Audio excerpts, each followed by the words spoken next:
Le 7 février 1898, dans un climat de guerre civile, le procès Zola s'ouvre devant la cour d'assises de Paris. Quelques mois auparavant, Émile Zola était sollicité par l'écrivain israélite Bernard Lazare afin de faire éclater publiquement l'innocence du capitaine Alfred Dreyfus. Lazare lui affirme que Dreyfus a été condamné illégalement pour espionnage au service de l'Allemagne.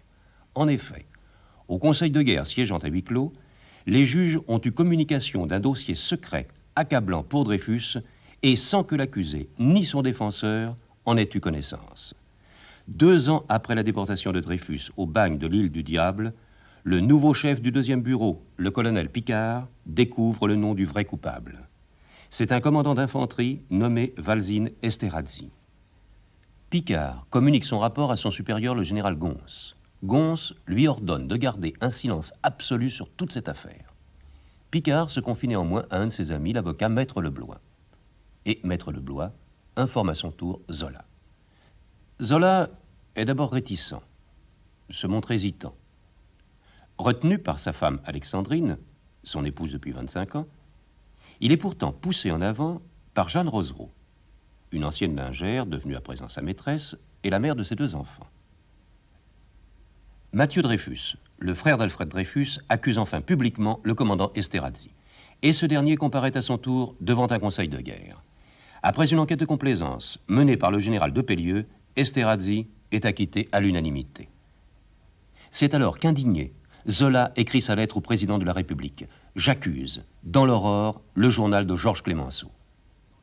Zola accuse tous les généraux de l'état-major d'avoir condamné un innocent et fait acquitter par ordre un coupable. Par ce moyen révolutionnaire, Zola a voulu se faire traduire lui-même en cour d'assises afin d'ouvrir à nouveau l'affaire Dreyfus, mais cette fois-ci non à huis clos, mais au grand jour. L'état-major se méfie. Il assigne Zola sur 15 lignes seulement de son article, afin d'éliminer tout ce qui serait prétexte à aborder l'affaire Dreyfus au cours du procès. Dès l'ouverture des débats, le président refuse toute question se rapportant à l'affaire Dreyfus en clamant « La question ne sera pas posée ». Pourtant, très vite, Zola et surtout son défenseur, Maître Laborie, parviennent à faire sauter les barrages opposés par l'état-major. Ils font sortir de leur gonds tous les généraux, afin que ceux-ci abordent d'eux-mêmes l'affaire Dreyfus. Cette affaire Dreyfus, dont il est interdit de parler. Et tour à tour sont désarçonnés par Laborie le général de Boisdeffre, chef d'état-major, le général Gons, son subordonné immédiat, le général Mercier, ministre de la guerre lors de la condamnation de Dreyfus et qui a commis la forfaiture. Il faut charger le colonel Picquart par qui tout est arrivé et qui est aujourd'hui en disgrâce. C'est ainsi que le lieutenant-colonel Henry, qui l'a remplacé à la tête du 2e bureau, affirme qu'il a surpris Picquart montrant dans son bureau un dossier secret à un civil, Maître Leblois. Réclamant aussitôt la parole, Zola demande alors à Henry si ce dossier n'était pas en vérité le dossier secret qui a permis de faire condamner Dreyfus à son insu. Henry, troublé, nie. Il nie qu'il s'agisse du dossier Dreyfus. Et pourtant, cette fois-ci, personne n'est dupe. Il apparaît enfin, au cours de l'audience, que le général Depellieux, qui était chargé de l'enquête lors de l'affaire Esterhazy, a conduit une enquête partisane qui tendait en réalité à disculper Esterhazy. Je vous remercie, général, vous pouvez disposer.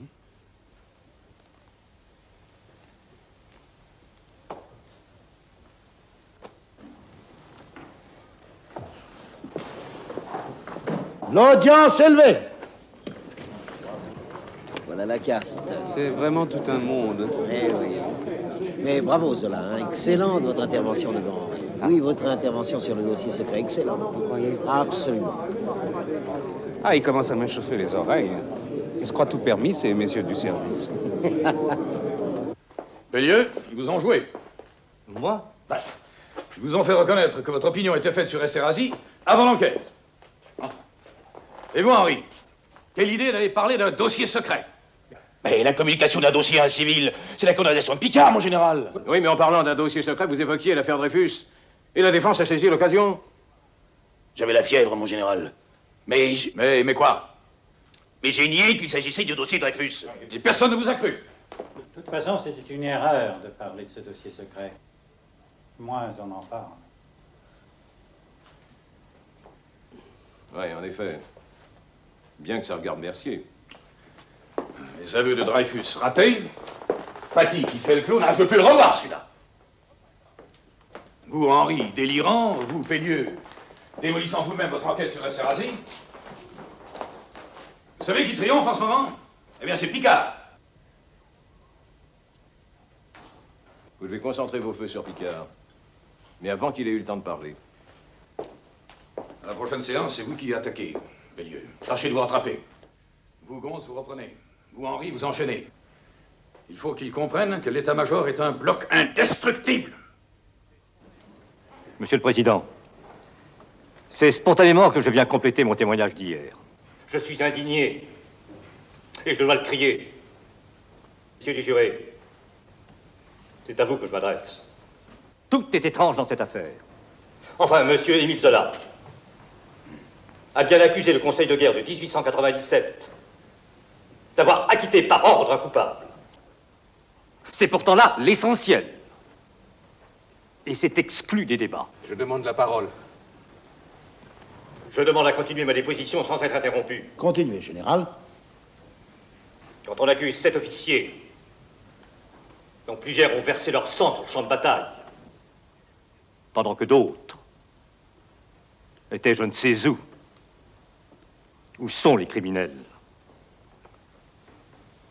Général de Pellieux, il y a différentes façons de servir la France. Par l'épée et par la plume. Je lègue à la postérité le nom du général de Pellieux et celui d'Émile Zola.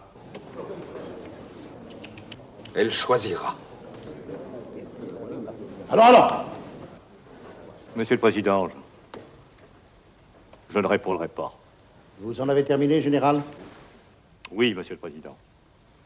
Mais je serai sur la brèche jusqu'à la fin. Je vous remercie, général. Vous pouvez vous retirer.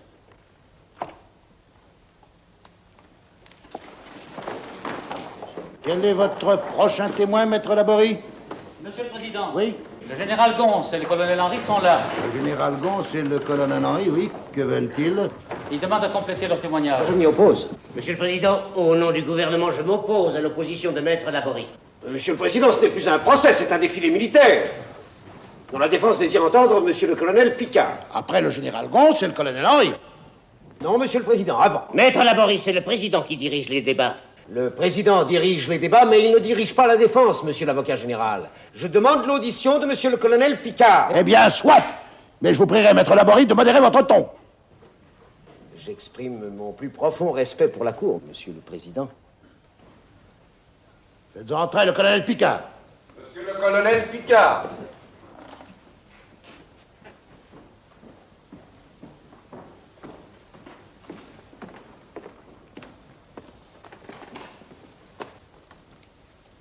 Vous jurez de dire la vérité, toute la vérité, rien que la vérité. Levez la main droite et dites « je le jure ». Je le jure. Maître, vous pouvez poser vos questions. Colonel Picard, comment avez-vous découvert que l'auteur du bordereau attribué au capitaine Dreyfus était en réalité le commandant Esterhazy? En juin 1896, un de nos agents nous a remis un pneumatique émanant d'une puissance étrangère et demandant des informations à un officier français. Ce petit bleu était adressé au commandant Esterhazy. J'ai procédé à une enquête. Je me suis procuré des lettres du commandant Esterhazy. Je les ai comparées au bordereau attribué au capitaine Dreyfus. Les écritures étaient identiques. D'autre part, les renseignements recueillis sur la vie privée du commandant Esterhazy ont étayé ma conviction. Qu'avez-vous fait alors? J'en ai référé à mes supérieurs. C'est-à-dire? Au général Gonse, sous-chef d'état-major. Et qu'en est-il résulté? Dans un premier temps, il m'a demandé de poursuivre l'enquête. Et c'est ce que vous avez fait? Oui. Avez-vous pu la poursuivre jusqu'au bout? Non. Pourquoi? En août 1896, je fus envoyé en mission. Où? D'abord sur la frontière allemande, ensuite sur la frontière italienne, et enfin en Tunisie.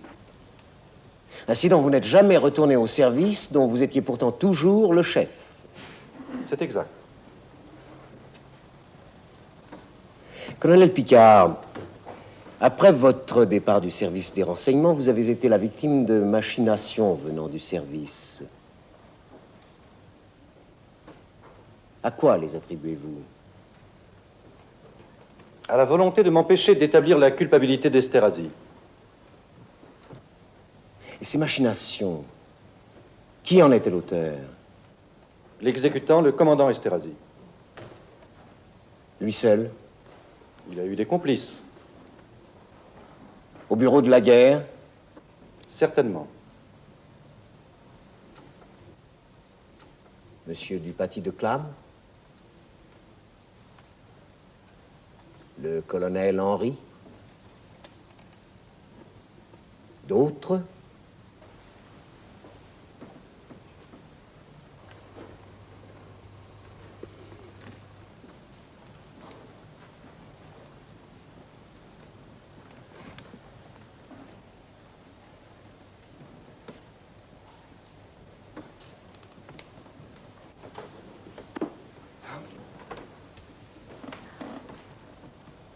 Est-on allé plus loin? Comment cela? Lorsque vous étiez dans le sud, le secteur était-il dangereux? Ce n'est pas un des endroits les plus sûrs.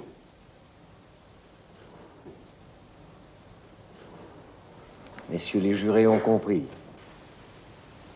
C'est là qu'est mort monsieur le marquis de Morès, tué dans une embuscade. Je vous remercie, colonel Picard. Vous avez terminé, maître Laborie?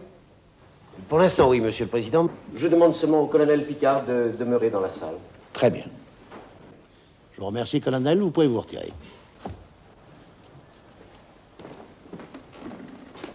Nous pouvons donc entendre maintenant le colonel Henry. Bien entendu, monsieur le président. Colonel Henry, je vous prierai de revenir à la barre, s'il vous plaît.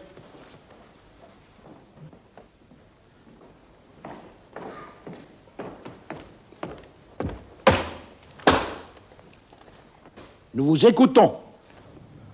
Je réaffirme que le colonel Picard a communiqué un dossier secret à un civil, maître Leblois. Vous êtes absolument sûr qu'il s'agissait d'un dossier secret?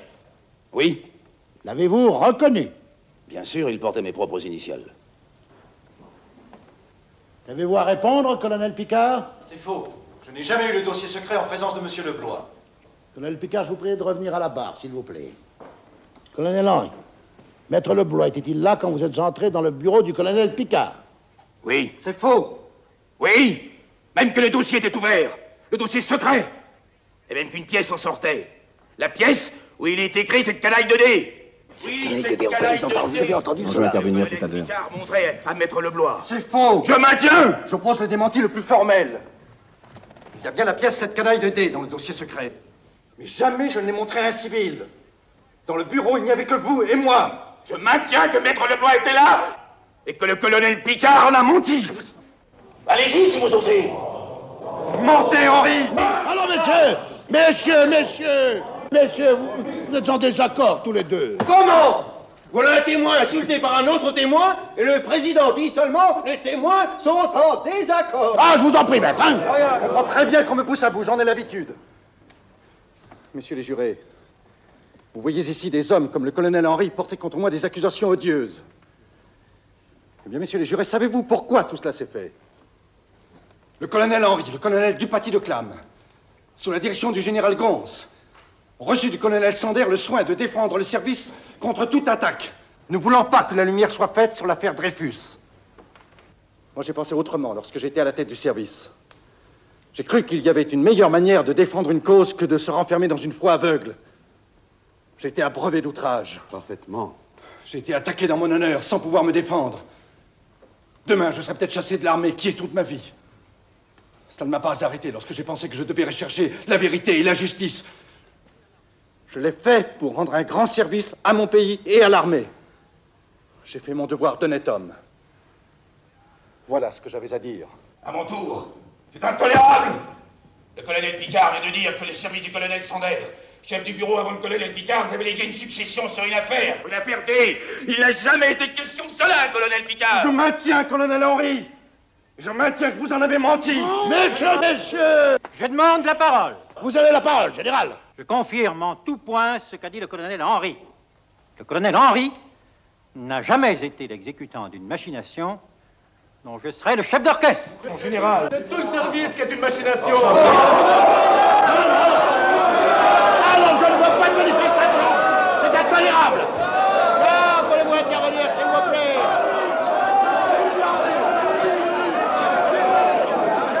Garde, intervenez. J'exige le silence le plus absolu.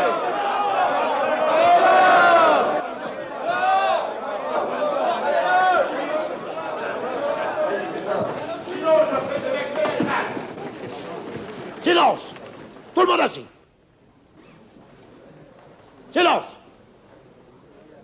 L'incident est clos. Non, Monsieur le Président, j'ai une question à poser. À qui? Au colonel Henry. Très bien. Colonel Picard, je vous remercie. Vous pouvez vous retirer. Maître, nous vous écoutons. Colonel Henry, vous avez menti. Monsieur l'avocat, je vous permets pas. Hier ou aujourd'hui, vous avez menti. Monsieur l'avocat, je ne mens jamais. Pardon? Hier, aux questions posées par M. Zola, vous avez bien affirmé que le dossier secret qui était sur le bureau du colonel Picard ne concernait pas l'affaire Dreyfus. Or, il apparaît aujourd'hui qu'il la concerne, puisque vous dites vous-même qu'il contenait la pièce, cette canaille de dés. C'est la pièce qui a fait condamner Dreyfus. Alors, quand avez-vous menti, colonel Henry? Eh bien, puisqu'on le veut, allons-y. Le dossier était sur la table, entre les colonels Picard et Maître Leblois. Il était ouvert. Une pièce en sortait. Cette pièce, je l'ai reconnue. C'est celle adressée par une puissance étrangère à une autre puissance étrangère et où il est question de cette canaille de dés. Henry! C'était le dossier Dreyfus. Colonel Henry, je vous interdis. En 1894, en novembre, le colonel Sanders m'a dit « Il faut que vous recherchiez plus qu'à 13 affaires d'espionnage. » J'ai recherché 8 ou 9 pièces, dont celle que je viens de mentionner. Sanders alors m'a dit « J'ai un dossier encore plus complet. Une pièce accablante. » Je l'ai vue. Il avait juré de ne pas en parler. Je n'ai plus rien à dire. Ce dossier est le dossier secret communiqué secrètement au Conseil de guerre pour condamner Dreyfus sur une simple initiale à l'insu de la défense. Ce dossier n'a jamais été communiqué à quiconque. Entre hier et aujourd'hui, colonel Henry, vous vous êtes déjà parjuré une fois. Nous ne pouvons plus vous croire. Je demande une audition capitale. Laquelle? Celle de Maître Demange, avocat de Dreyfus devant le Conseil de guerre. Maître Demange figure-t-il sur la liste de vos témoins? Vous pouvez vérifier, Monsieur le Président. Très bien. Colonel Henry, je vous remercie. Vous pouvez disposer. Faites entrer Maître Demange. On attrape. Allez-y, mon vieux lieutenant. Ils avouent. Maître Demange. Je me suis emporté, mon général. Vous avez eu tort. Silence, à l'Orient. Maître Demange, vous jurez de dire la vérité, toute la vérité, rien que la vérité. Levez la main droite et dites « Je le jure ». Je le jure. Maître, vous pouvez poser vos questions. Maître Demange, vous étiez bien l'avocat de Dreyfus devant le premier conseil de guerre. Évidemment. Vous savez que Dreyfus a été jugé sur des pièces secrètes qu'il ignorait et qui ne nous ont pas été communiquées. C'est exact. Quand l'avez-vous su? Après le jugement. Ne vous a-t-on pas menacé de poursuite pour espionnage, si vous parliez? Si. Que pensez-vous d'un tel jugement? Je le considère comme illégal. Illégal? Oui, illégal. Pourquoi? La question ne sera pas posée. Parce qu'il y a eu violation de la loi. Maître Demange! Quelle violation? Maître Demange, ne répondez pas! Monsieur le Président, je vous répète que les militaires ne se sont pas gênés, eux, pour parler de l'affaire Dreyfus. Alors nous en parlons, nous aussi. Maître, je vous l'interdis!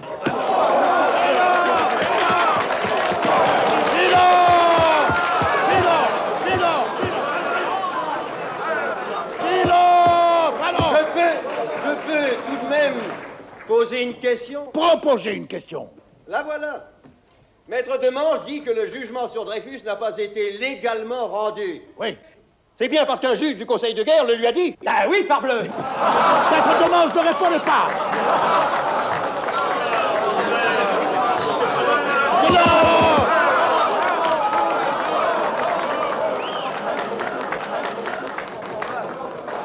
Alors, je vous demande, Monsieur le Président, de bien vouloir poser la question. La question ne sera pas posée!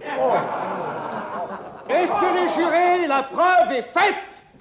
Un dossier secret a bien été communiqué au Conseil de guerre qui a condamné Dreyfus. Il y a eu illégalité, forfaiture. Et l'accusation contre Monsieur Zola s'effondre d'elle-même.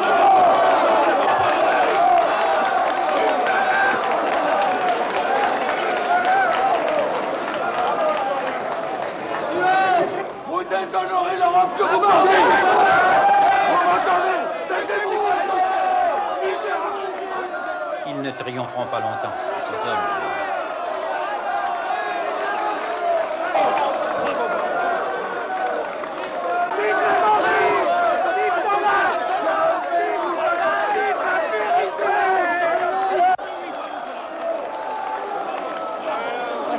C'est la grande lessive. Ça, je crains que les jurés n'aient pas tout compris. Et Albert a raison, il faut tirer la leçon de cette séance. Mais ça, j'y compte bien. Oui, mais comment? Jaurès. Messieurs les jurés, la conduite du procès qui a acquitté Esterhazy justifie les indignations les plus véhémentes de M. Zola. Vraiment, on condamne Dreyfus sur une pièce secrète. On l'a reconnu 10 fois. Cette pièce intéresse la défense nationale. Pire, elle peut même créer des difficultés diplomatiques. Eh bien, est-ce que ce n'était pas le premier devoir des gouvernements, depuis l'heure où le bruit avait couru qu'une pièce secrète avait été communiquée au juge d'un procès criminel, sans être communiquée à l'accusé? Est-ce que ce n'était pas leur premier devoir de s'assurer si cette violation de la loi avait été commise? Au pays de la Déclaration des droits de l'homme, un accusé ne peut pas être jugé sur une pièce secrète. Silence, voyons, silence. Je vous prie de ne pas vous adresser au public, mais aux jurés. Vous n'êtes pas à la chambre, monsieur Jaurès. Oh, pardon, monsieur le Président. Et maintenant, il ne me reste plus qu'à désigner nommément le coupable. Vous l'avez vu, il s'appelle Mercier, ex-ministre de la guerre. Le général Mercier n'a pas craint de prendre sur lui de faire condamner un accusé sans lui permettre de se défendre. Cela s'appelle forfaiture. Si de pareilles méthodes étaient tolérées, c'en serait fait de toute liberté et de toute justice dans ce pays. Alors, silence. Silence. Silence. Je ne tolérerai plus aucune manifestation. C'est compris? Messieurs les jurés, M. Zola est en train d'expier par des haines passionnées ce noble service rendu au pays. Ses ennemis poursuivent en lui l'homme qui a annoncé dans Germinal l'éclosion d'une humanité nouvelle, la poussée du prolétariat misérable, germant des profondeurs de la souffrance et montant vers le soleil. Ils poursuivent en lui l'auteur de la débâcle, l'homme qui vient d'arracher l'état-major. Je dis bien l'état-major, à cette irresponsabilité funeste et superbe où se préparent inconsciemment tous les désastres de la patrie. Rendu à l'Allemagne, misérable traître. Président! Mais c'est intolérable. Je vais lui répondre. Oui, mais restez calme. À mort, ces chiens de communards. Monsieur le Président. Allons. Rendu à l'ennemi. Et mon général, il faut les faire taire, voyons-vous.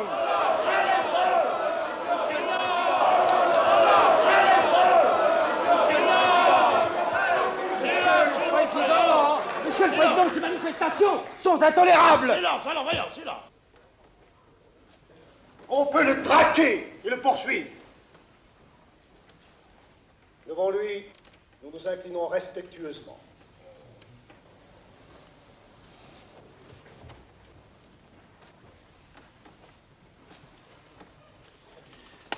Vous gardez bien les jurés, Zola. S'ils avaient à décider aujourd'hui, vous seriez acquitté. Vous en avez terminé, monsieur Jaurès? Oui, monsieur le Président. Je vous remercie, vous pouvez vous retirer. Monsieur le Président, je demande à revenir à la barre. Quoi? Vous ne vous y opposez pas? Non, laissons-le faire. Approchez, général. Nous vous écoutons, général. Messieurs les jurés, c'est à vous que je m'adresse. Ne vous laissez pas détourner de la vérité par le grand talent de M. Jaurès. Que voulez-vous que fassent les malheureux soldats qui seront conduits au feu par des chefs qu'on a cherché à déshonorer? Il est là, le procès. Pas ailleurs. C'est à la boucherie qu'on conduirait vos fils. Mais M. Zola aurait gagné une nouvelle bataille. Il écrirait une nouvelle débâcle. Et il porterait la langue française dans une Europe dont la France aurait été rayée.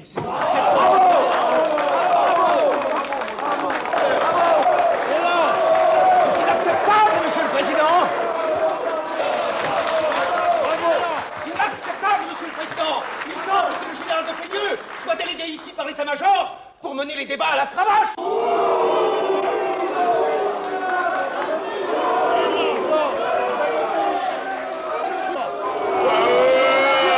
Vendu à la botte des Allemands!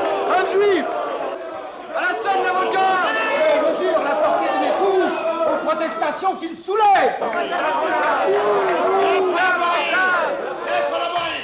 Je réponds à tout le monde sauf à la cour. Je réponds aux protestations que vous ne réprimez pas, Monsieur le Président. Vous êtes la preuve vivante de la collusion entre la cour et l'armée. Je ne vous permets pas. Et je le prouve. Vous réprimez à bon droit les manifestations en faveur de Monsieur Zola. Pourquoi tolérez-vous que les militaires, eux, applaudissent ostensiblement? Maître Laborie, je vous donne un avertissement. Je ne l'accepte pas, interdisez-moi. Non, alors je continue. Monsieur le général de Pellieux, vous êtes mon chef, je vous dois le respect. Mais je suis soldat comme vous. Au jour de la bataille, mon sang vaudra le vôtre. Et si j'ai moins de galons, j'aurai autant de courage. Vous et les autres généraux avaient clamé que Dreyfus était coupable. Je prétends, moi, qu'il est innocent. Ma parole vaut la vôtre, comme mon sang vaut le vôtre. Le drapeau français n'est la propriété de personne. Il appartient à tous. Silence, allons voyons. Silence, s'il vous plaît. Silence, s'il vous plaît.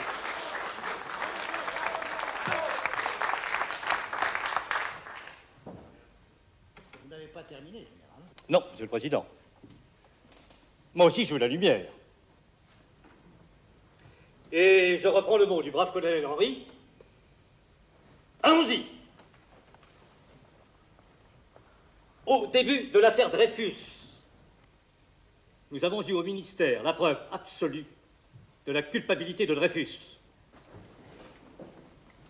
Expliquez-vous. Sur mon honneur d'officier, cette pièce, je l'ai vue. Une interpellation de l'opposition devait avoir lieu à la Chambre pour mettre en doute la culpabilité de Dreyfus. Dites à Maître Laborie qu'il m'appelle à la barre. Montré un document. Le nom du capitaine Dreyfus y était mentionné en toutes lettres. Ce document disait: il va se produire une interpellation sur l'affaire Dreyfus. Ne dites jamais les relations que nous avons eues avec ce juif. Cette pièce provenait de l'ambassade d'Allemagne. Monsieur le colonel Picard désire revenir à la barre. L'ambassade d'Italie. Ne dites jamais les relations. Picard veut revenir à la barre. C'était adressé par l'italien Palizzardi à l'allemand von Schwarzkoppen. Voilà. Messieurs les jurés, cette pièce était signée. Signée. J'affirme ce fait sur mon honneur. Général de Pellieux. Général de Pellieux, en justice, une pièce n'a de valeur que si elle a été auparavant contradictoirement discutée. Avec ou sans parole d'honneur. Vous venez de révéler un fait nouveau, capital. Alors cette pièce, montrez-la. Je demande la parole. Vous avez la parole, général. Je confirme complètement ce qu'a dit le général de Pellieux. Mais il faut de la prudence. On ne peut pas apporter ici une preuve de cette nature. Voyons. Montrez-la ou n'en parlez pas. Impossible de la produire ici. Bon, alors je demande le retour à la barre de monsieur le colonel Picard. Il est là, je suppose. Il est là, monsieur le président. Très bien. Colonel Picard, veuillez revenir à la barre, je vous prie.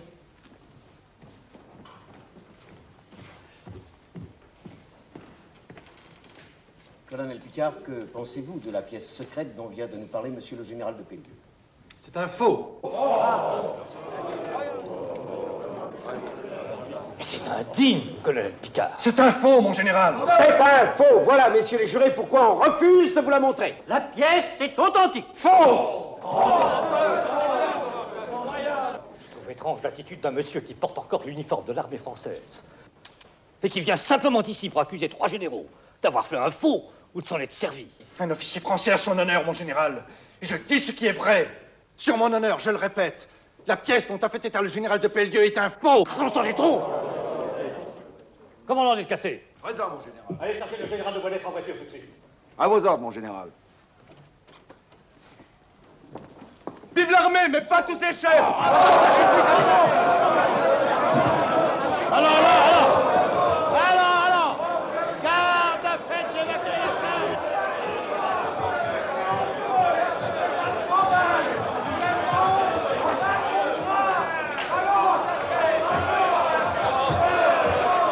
Allez dire à De Pellieu que je file au ministère. Je doute que la séance reprenne aujourd'hui. Bien, mon général.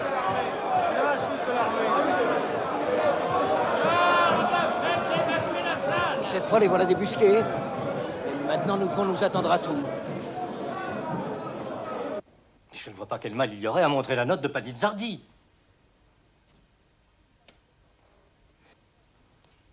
Si nous ne la montrons pas, nous accréditons l'idée que c'est un faux.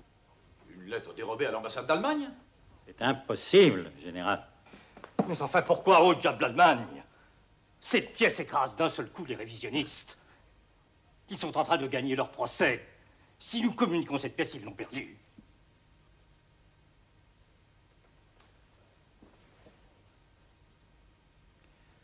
Nous ne pouvons pas communiquer une pièce de cette importance à des civils.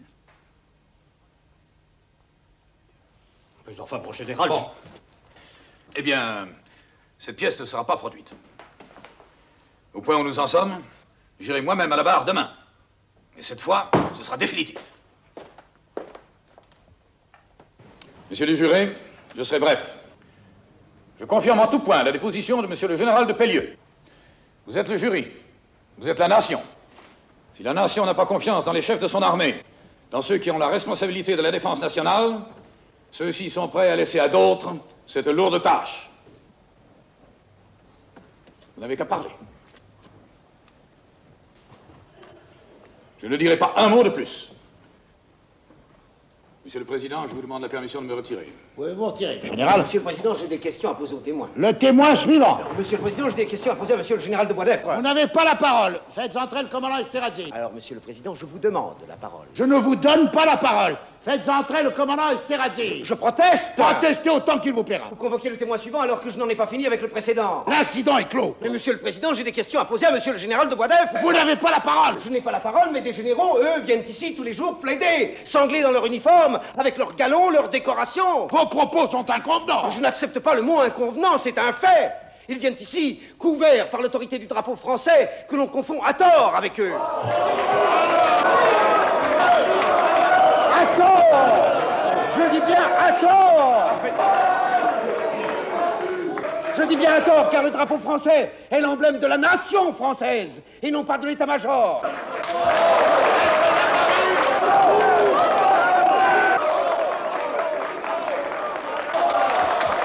Alors, Maître Laborie, vous n'avez pas la parole. Je la prends. C'est intolérable, Monsieur le Président.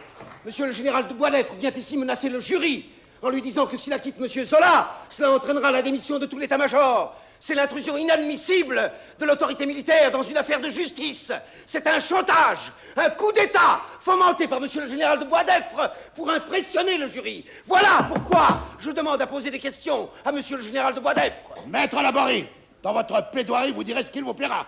Mais pour l'instant, vous n'avez pas la parole. Vous étranglez la défense, Monsieur le Président. Si vous n'êtes pas satisfait de la manière dont je mène les débats, vous n'avez qu'à déposer vos conclusions par écrit. Ce sera fait dans un instant, Monsieur le Président.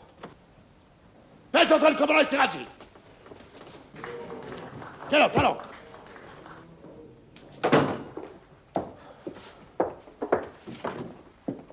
Monsieur le commandant Esterhazy est demandé à la barre. Oui.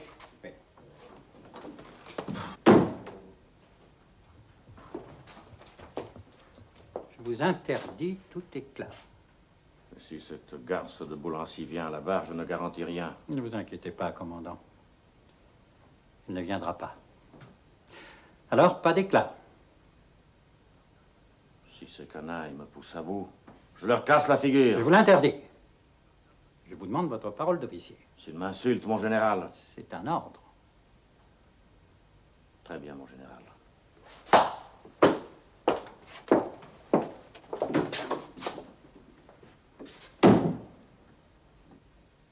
Va-t-on enfin faire entrer le commandant Esterhazy?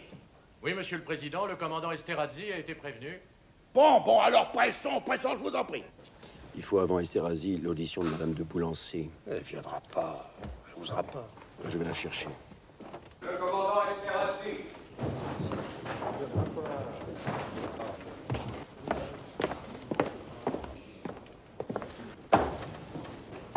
Vous jurez de dire la vérité, toute la vérité, rien que la vérité, levez la main droite et dites je le jure. Je le jure. Vous appelez? Walsin Esterhazy. Vos prénoms? Marie-Charles Ferdinand. Quel est votre âge? 50 ans. Votre profession? Chef de bataillon d'infanterie. Je vous remercie. Maître Laborie, avez-vous des questions à poser aux témoins? Non, aucune, Monsieur le Président. Je n'ai de questions à poser qu'au général de Boisdeffre. Maître Laborie, avez-vous des questions à poser aux témoins? Non, Monsieur le Président, je n'ai de questions à poser qu'à Monsieur le général de Boisdeffre. Mais enfin, Maître Laborie! Monsieur le Président. Quoi encore? Madame de Boulancy est au palais. Nous tenons à son audition avant celle du commandant Esterhazy. Mais alors nous n'en finirons jamais! Son audition est capitale, Monsieur le Président. Elle doit pouvoir témoigner ici des lettres que le commandant Esterhazy lui a adressées. Bon, alors qu'elle entre? Mais elle n'ose pas entrer. On lui a adressé des lettres de menace de mort il y a quelques minutes. Ça ne regarde pas la cour. Je demande à Monsieur l'avocat général qui représente ici le gouvernement l'assistance de la force publique. Madame de Boulancy sera protégée comme les autres témoins. Je ne demande que 2 gardes, Monsieur l'avocat général. Elle sera protégée comme les autres témoins. Ni plus ni moins. Mais enfin, Monsieur l'avocat général... Maître, n'insistez pas. Je prends acte que le représentant du gouvernement refuse de faire protéger un témoin. Alors, Maître Laborie, avez-vous des questions à poser aux témoins? Non, Monsieur le Président, c'est au général de Boisdeffre que j'ai des questions à poser et à personne d'autre. Soit! Alors j'interrogerai moi-même le témoin. Je vous demande la permission de faire une déclaration jurée avant de vous répondre. Vous pouvez, vous avez l'autorisation. Un misérable, Monsieur Mathieu Dreyfus, a osé m'accuser d'être l'auteur du crime qui a fait punir son frère. J'ai été acquitté à l'unanimité. Aujourd'hui, je suis traité non pas comme un témoin, mais comme un accusé. Je suis Tout se passe bien. Pour l'instant, oui, mon général. qu'il plaira à la cour de m'adresser. Quant à ces gens-là, je ne leur réponds pas.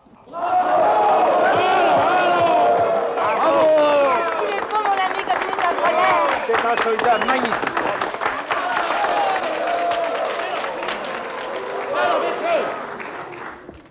Quel personnage. Maître Laborie, avez-vous des questions à poser aux témoins? Non, Monsieur le Président, je termine mes conclusions concernant le général de Boisdeffre. Madame de Boulancy est évidemment rentrée chez elle. Nous le regrettons pour vous. Mais je demande l'audition du médecin qui l'a visité. Oh. Il est là. Bon, alors qu'il entre et qu'on en finisse.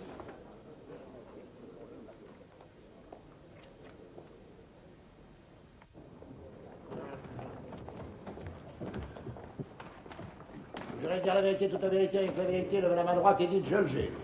Je le jure. Qu'avez-vous à nous apprendre? Que Madame de Boulancy va mieux, nous le savons. Madame de Boulancy vient de me répéter que les lettres du commandant Esterhazy sont authentiques. C'est tout? C'est tout, Monsieur le Président. Je vous remercie, vous pouvez vous retirer.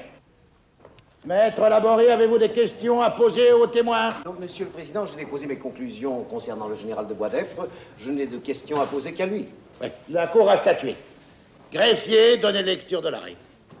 Le président a eu raison de refuser à la défense de nouvelles questions sur l'affaire Dreyfus au général de Boisdeffre.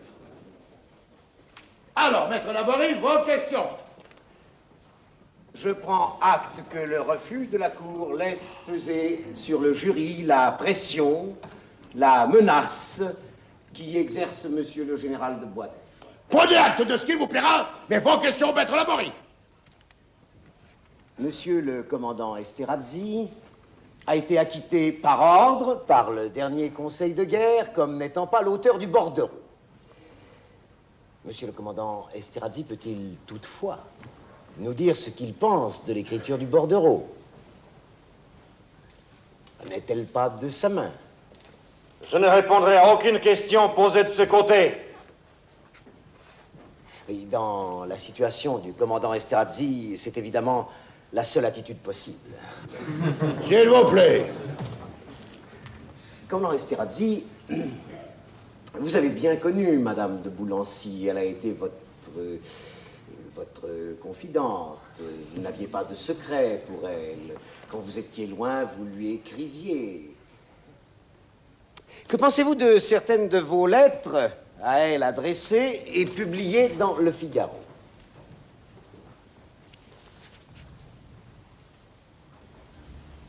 Vous ne répondez pas.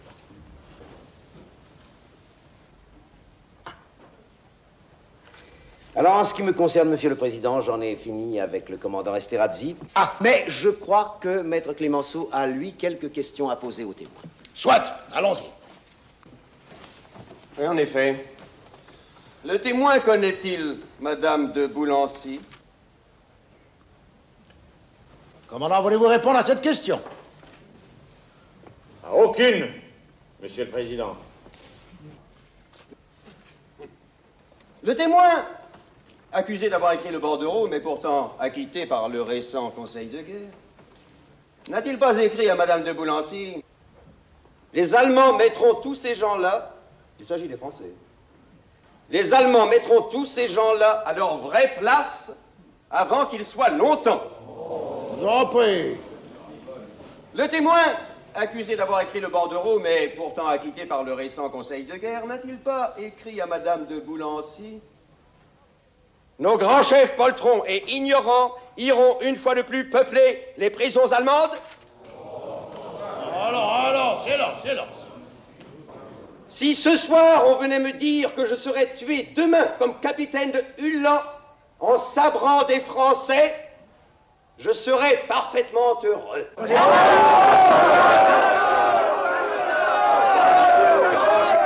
C'est incroyable.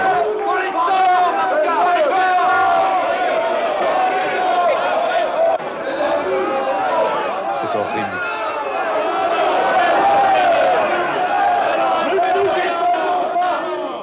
Ne nous étonnons pas de ces clameurs,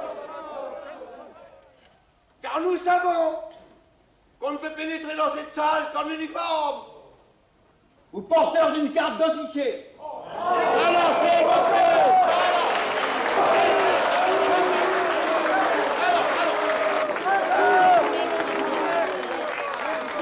Continuez. Je ne ferai pas de mal à un petit chien, mais je ferai tuer 100 000 Français avec plaisir. À la scène, l'avocat! Ordure! Tous ces généraux ont encore la botte prussienne marquée au bas du dos. Alors. Comme tout cela ferait triste figure dans un rouge soleil de bataille, dans Paris pris d'assaut et livré au pillage de 100 000 soldats ivres. Voilà une fête que je rêve, ainsi soit-il. C'est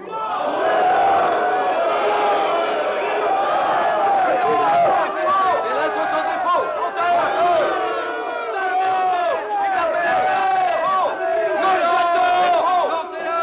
Bravo, Albert, et vas-y.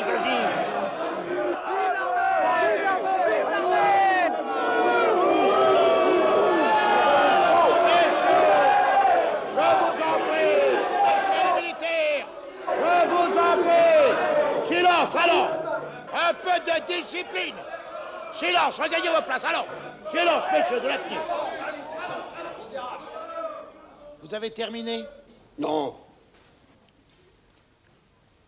Le témoin prétend-il toujours que Madame de Boulancy est une faussaire? Que Madame de Boulancy est une folle? Plus de questions, maître? Oh si. Le témoin n'a-t-il pas écrit: le général Saussier est un clown dont les Allemands ne voudraient pas chez eux dans des baraques de foire? Allons, le beau spectacle ici. Saussier, doit lui avoir le respect au général Saussier. Oui. 25 campagnes en Afrique. Bravo. Évidemment. Mais vous allez vous taire. Qui vous protégerait? Qui avait l'envahisseur? Qui vous protégerait? On n'entend que vous. On l'a déjà Nous sommes entendu. des défenseurs de la patrie. Nous aussi, nous la défendons, la patrie. Oui, en la salissant, en la traînant dans la boue, dans le ruisseau. Alors. Et calme. Alors, le commandant Esterhazy n'a-t-il pas toujours eu d'excellentes notes de ses chefs? Peut aspirer aux grades élevés de la hiérarchie, officier supérieur de la plus haute distinction, moralité très bonne, jugement sûr. Esterhazy, dans quelles conditions la dame voilée vous a-t-elle remis le document libérateur? Au ministère de la Guerre, on vous a remis un reçu? Avez-vous eu des relations avec monsieur le colonel von Schwarzkoppen, attaché militaire à l'ambassade d'Allemagne? Pas un mot de politique extérieure. Le journal La Patrie a imprimé que le commandant Esterhazy a reconnu avoir eu des rapports peu fréquents, mais non cachés, avec monsieur le colonel von Schwarzkoppen. Est-ce vrai? La question ne sera pas posée. On ne peut pas parler dans une audience de justice d'un acte accompli par un officier français. Il y a quelque chose au-dessus. L'honneur et la sécurité du pays.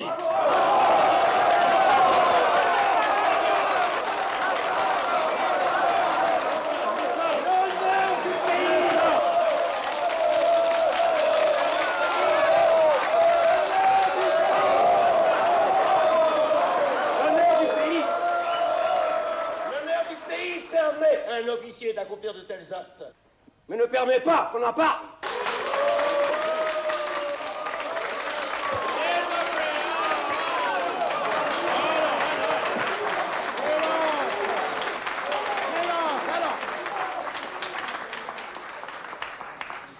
Je n'ai plus de questions à poser à monsieur le commandant Esterhazy, qui a été récemment acquitté par le dernier conseil de guerre.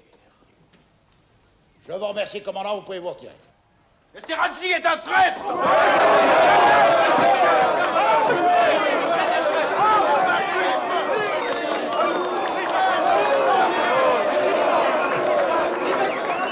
Admirable, Esterhazy. Vous avez été excellent, colonel.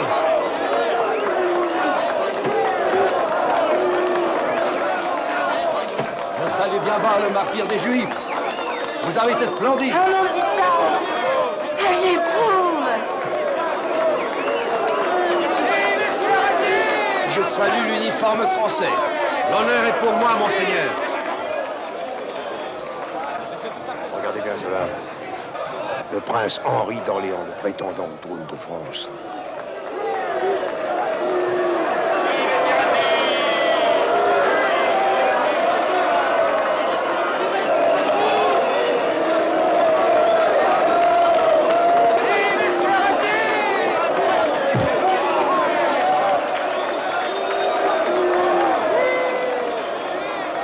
Esterhazy, c'est sans doute une fripouille, mais il a du cran.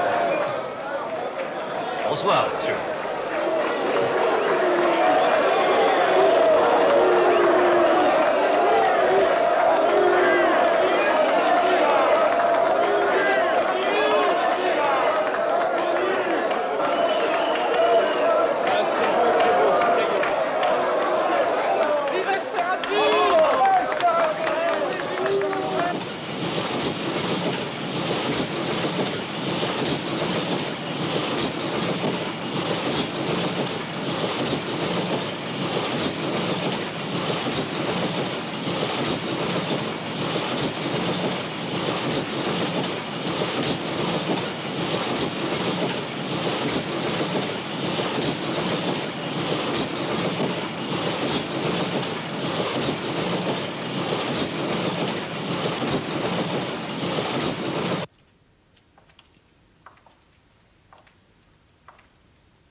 Marchez enfin. Détends-toi. Ce procès me torture, Jeanne. Rester en place sur une chaise pendant des heures, là. Enfin, tu me connais, je suis nerveux, moi, j'étouffe. Cette promenade te fera du bien. Oui. Et Ils ont osé porter en triomphe un Esterhazy. Mais ce soir, n'y pense plus. Oui. Oui, tu as raison.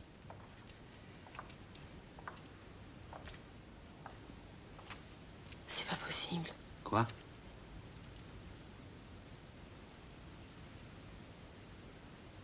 C'est Madame Hortense, ma corsetière. Elle aussi. C'est une terrible maladie, Jeanne.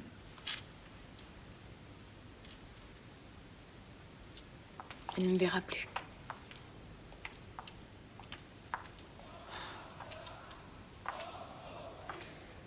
Qu'est-ce que c'est?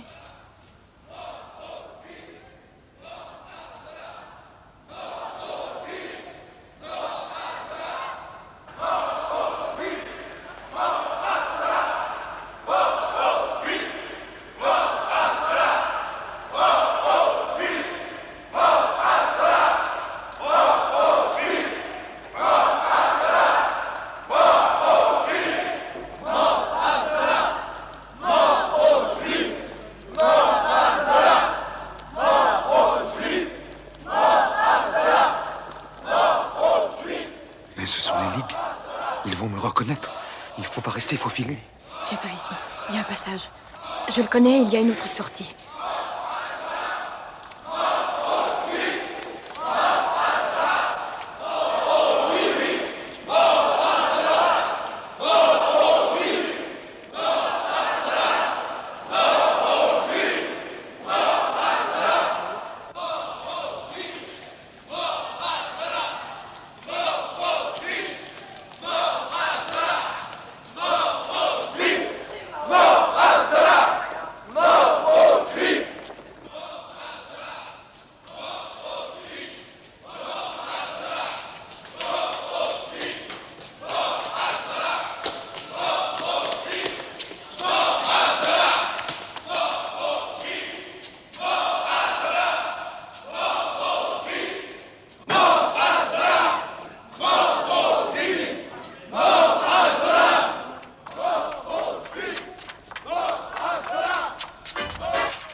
Qu'est-ce que c'est?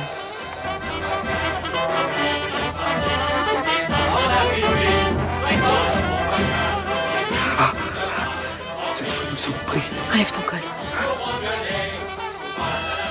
Mais nous n'en sortirons pas vivants. Viens par ici.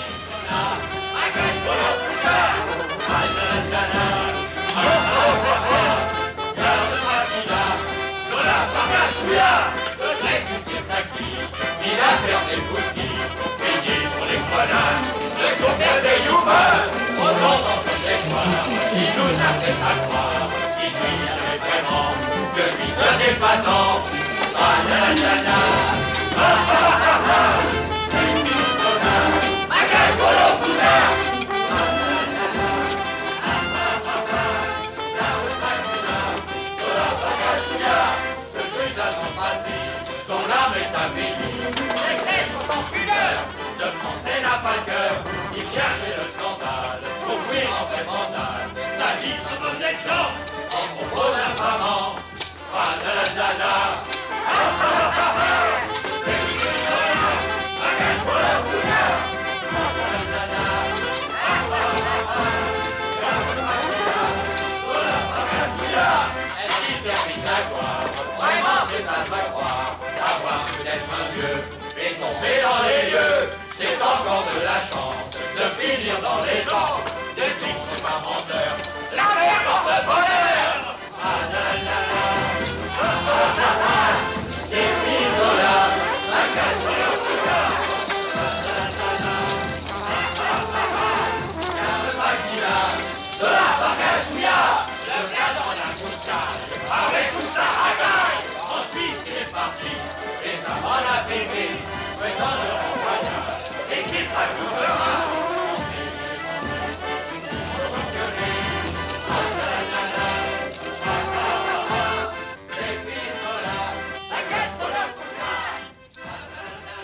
Émile, vous aviez oublié. C'est Mardi Gras.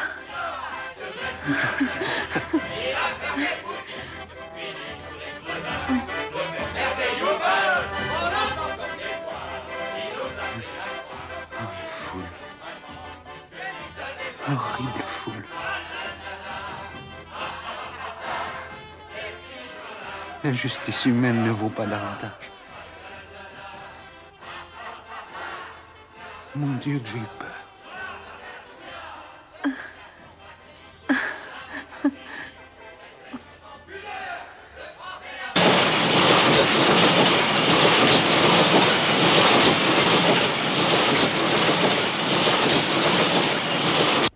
Monsieur Zola, votre coup est manqué.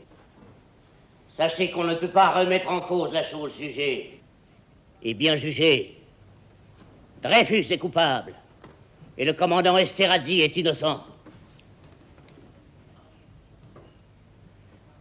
Non, messieurs les jurés, il n'est pas vrai qu'il se soit trouvé un officier pour peser sur la conscience des juges. Non, il n'est pas vrai qu'il se soit trouvé 7 officiers qui aient jugé contre leur conscience. Les prévenus sont seuls à oser crier cette infamie.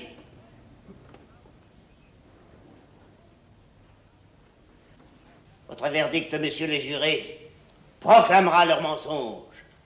Le pays tout entier l'attend. Alors, silence! Alors, silence! Maître Laborie, voulez-vous commencer votre plaidoirie aujourd'hui? Monsieur le Président, je demande à votre pouvoir discrétionnaire d'autoriser Monsieur Zola à faire une déclaration préalable. Ce sera long. Non, Monsieur le Président. Non. Nous vous écoutons, Monsieur Zola. Je vous remercie, Monsieur le Président. Est-ce que je peux me rendre à la barre, Monsieur le Président? Mais je vous en prie, Monsieur Zola.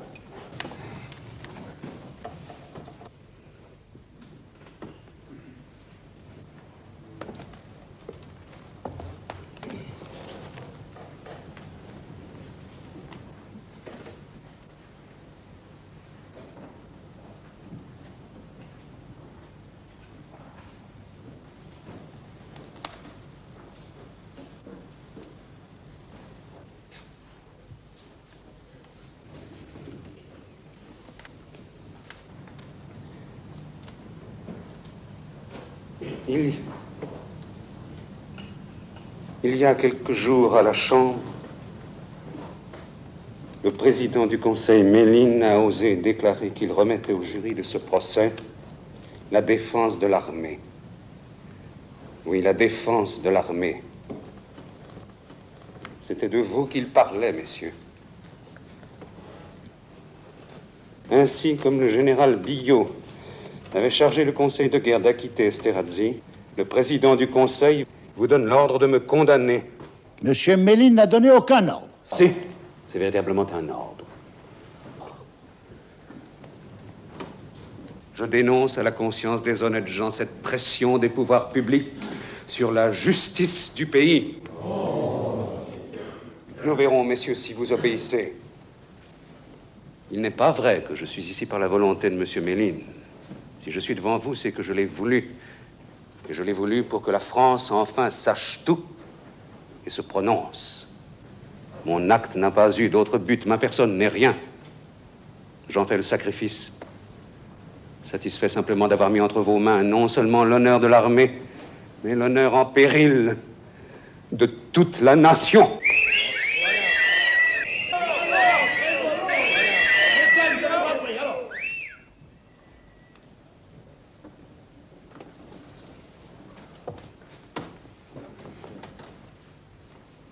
Monsieur Méline a donc cru dicter votre arrêt en vous confiant l'honneur de l'armée.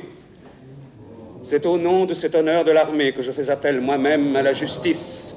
Je donne à monsieur Méline, président du Conseil, le plus formel démenti. Et la débâcle?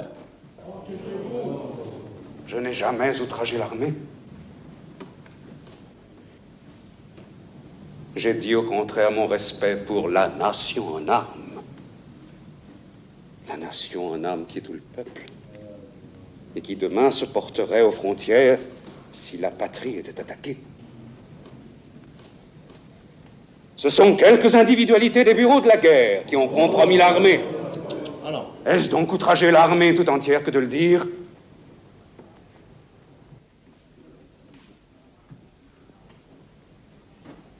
Ce sont ceux-là qui déshonorent l'armée nationale lorsqu'ils mêlent les cris de vive l'armée à ceux de mort aux Juifs et de vive Esterhazy. Alors, s'il vous plaît. S'il vous plaît.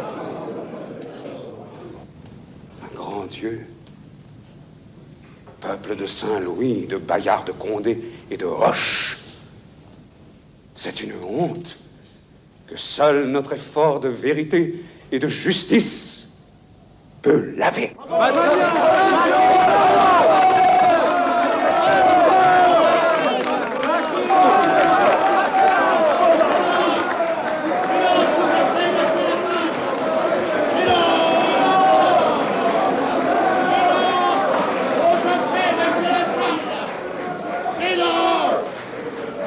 Je ne tolérerai plus aucune manifestation.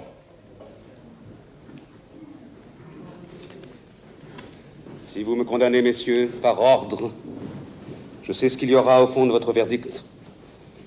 Le désir de calmer le pays, le besoin que les affaires reprennent, la croyance qu'en me frappant, même injustement, vous allez arrêter une campagne qui nuirait à la France. Eh bien, vous vous tromperiez.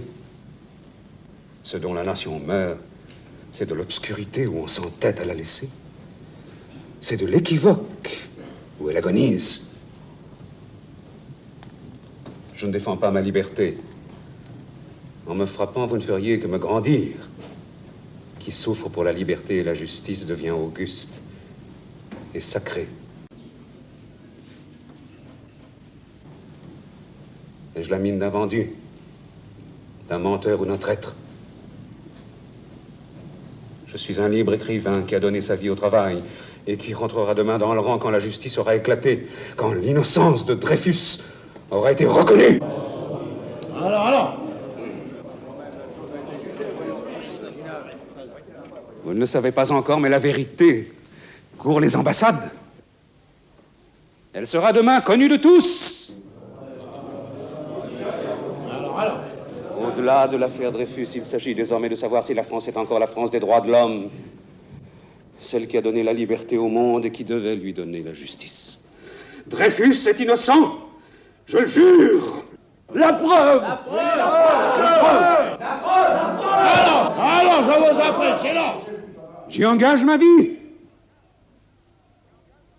J'y engage mon honneur.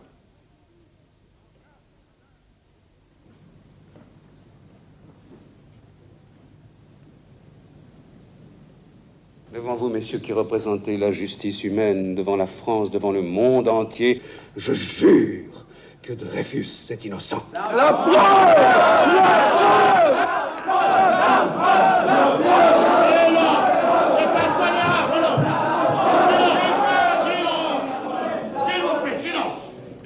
Par tout ce que j'ai conquis, par mes 40 années de travail, par le nom que je me suis fait, par mes œuvres qui ont aidé à l'expansion des lettres françaises, je jure que Dreyfus est innocent. Que tout cela croule, que mes œuvres périssent. Si Dreyfus n'est pas innocent, il est innocent.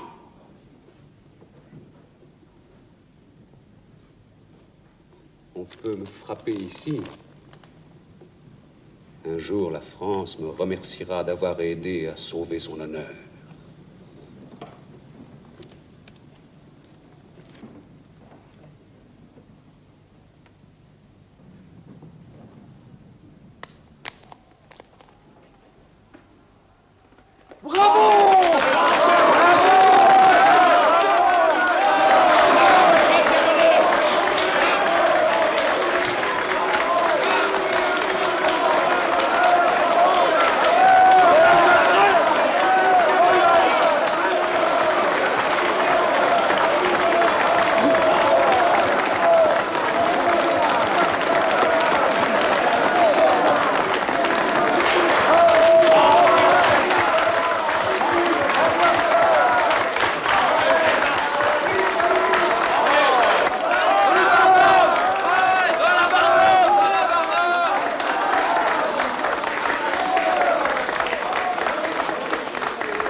Pas encore. Laborie termine sa plaidoirie, puis ça va être le tour de Georges Clémenceau. Je file au journal rédiger mon article. Vous allez avoir du mal à passer, hein? Vous les entendez? Dehors, c'est l'émeute. Ils sont d'autant plus furieux qu'ils ont appris la création de la Ligue des droits de l'homme par les intellectuels. Par ordre! Oui, par ordre! Par leur chantage, monsieur le général Gons, monsieur le général Mercier, monsieur le général de Pellieu, monsieur le général de Boisdeffre viennent de vous donner l'ordre de condamner Zola. En l'acquittant, vous donnerez l'exemple du courage. Cet homme est l'honneur de la France. Zola condamné, c'est la France se frappant elle-même. Que votre verdict, messieurs les jurés, signifie d'abord vive l'armée. Moi aussi, je crie vive l'armée. Et je veux crier aussi vive la République et vive la France. Vive le roi!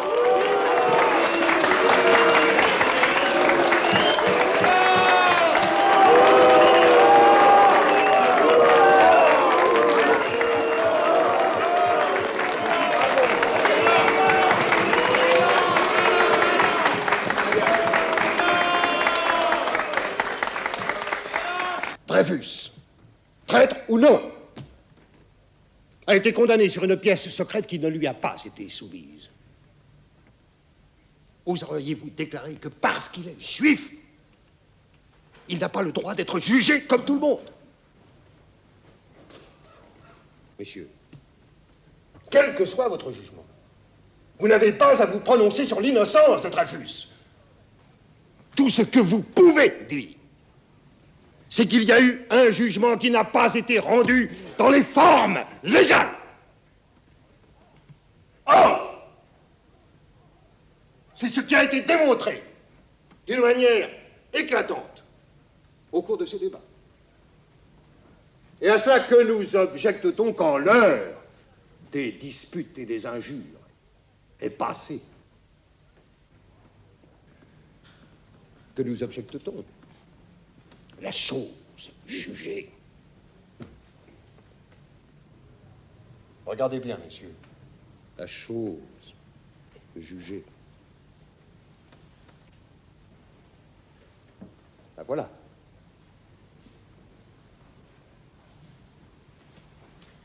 La voilà. La chose jugée. On l'a mise au-dessus du juge, pour qu'il ne soit point troublé de cette vue. Et c'est à l'autre bout de la salle que devait être placée cette image, afin qu'avant de rendre sa sentence, le juge eût devant les yeux l'exemple d'erreur judiciaire que notre civilisation tient pour la honte de l'humanité.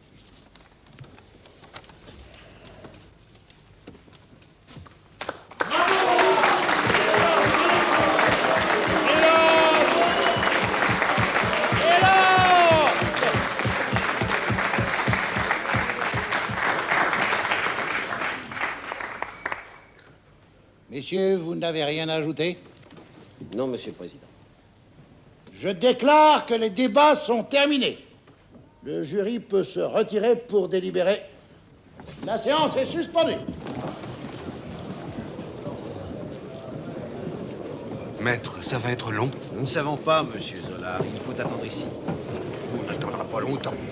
L'acquittement de Zola, c'est la France livrée aux Juifs.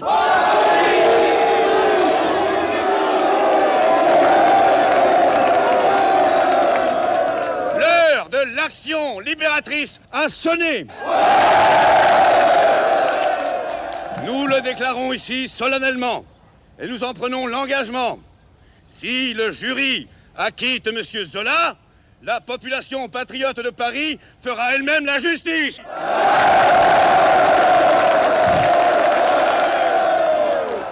Mais attention, messieurs les jurés, il faut que vous sachiez que nous connaissons vos noms, vos adresses, et que nous ne tolérerons jamais une pareille infamie. La police, c'est nous.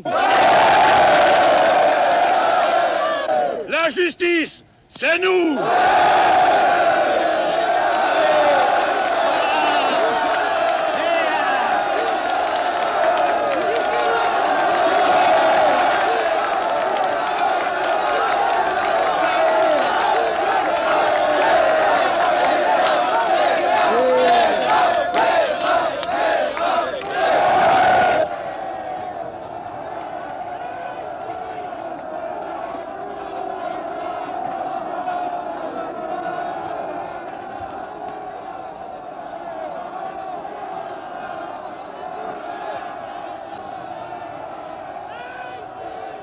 On dirait qu'il réclame de la viande.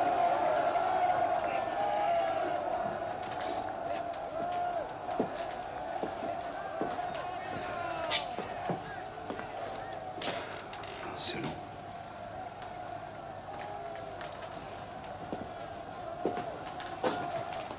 Qu'est-ce que vous en pensez, vous?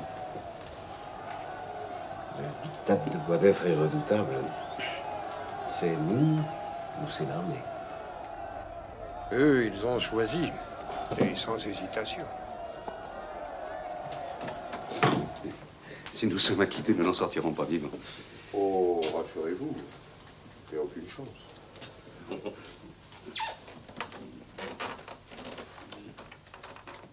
Mon pauvre Alexandrine, dans quoi t'ai-je entraîné?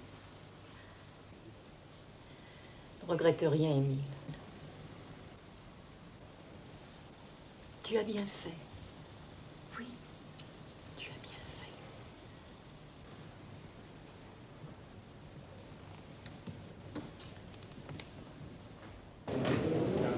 L'audience est reprise.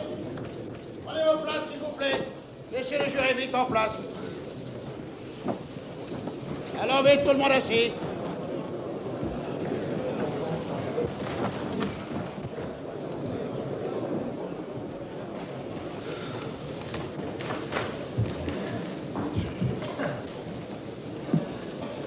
Pressons, pressons.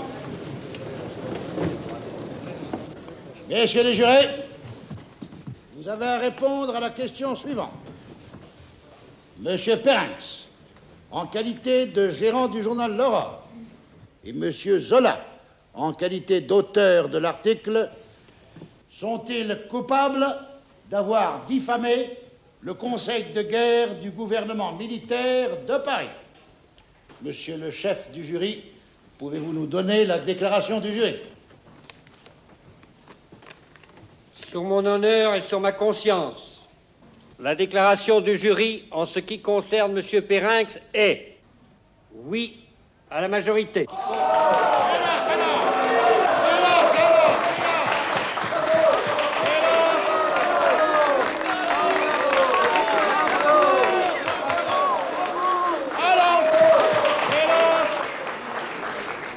En ce qui concerne M. Zola, oui à la majorité.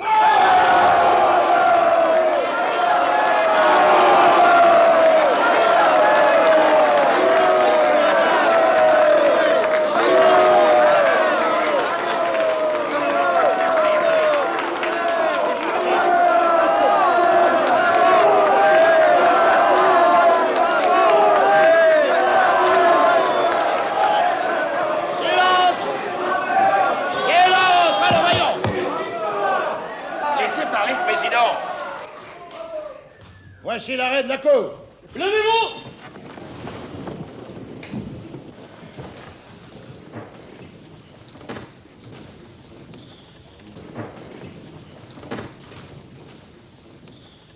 Monsieur Perrinx, gérant de l'Aurore, est condamné à 4 mois de prison et à 3 000 francs d'amende.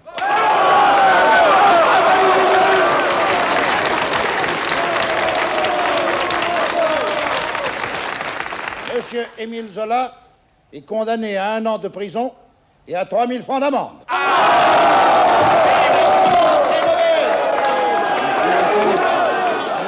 Zola au maximum! Vive la justice! Vive la France! On aura sa peau, Zola! On l'aura!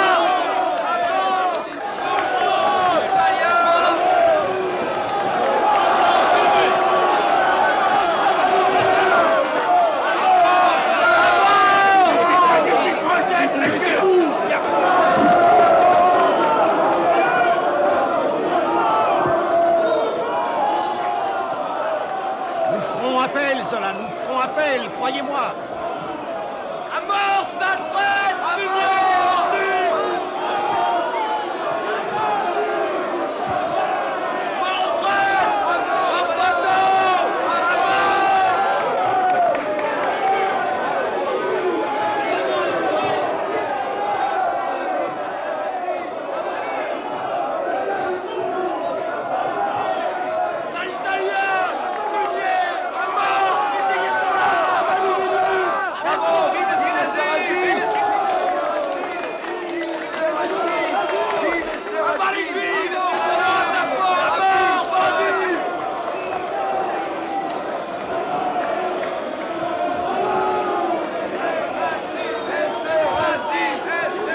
cannibale.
Le scorpion Zola, écrasé par la griffe vengeresse du lion de l'armée.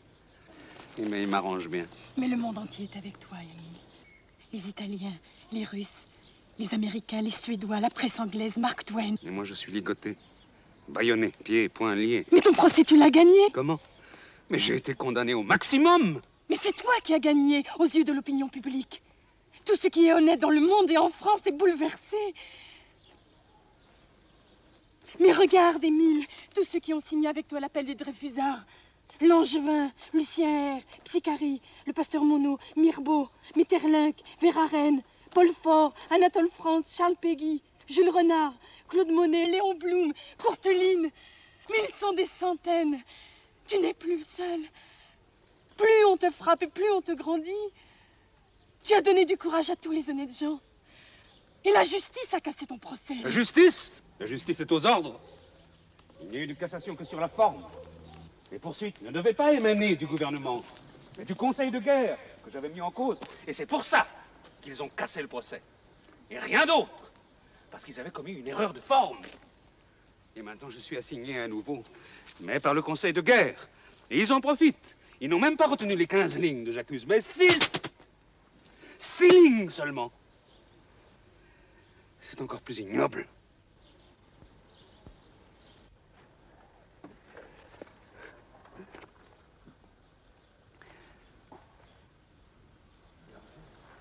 Aussi longtemps que ce pouvoir sera ce qu'il est, il ne pourra pas y avoir de justice dans ce pays. Mais les élections approchent. Tout peut changer. Tout peut changer. Peut-être.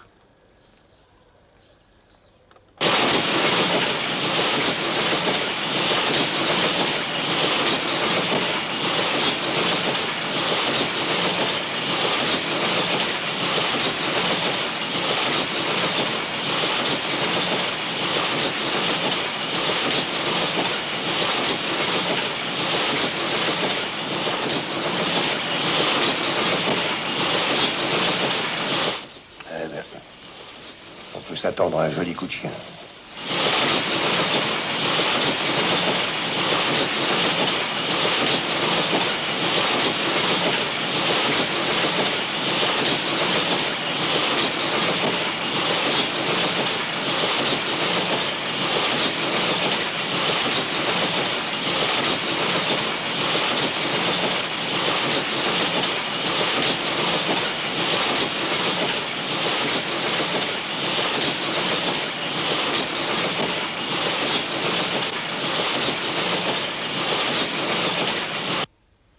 gauche a gagné les élections.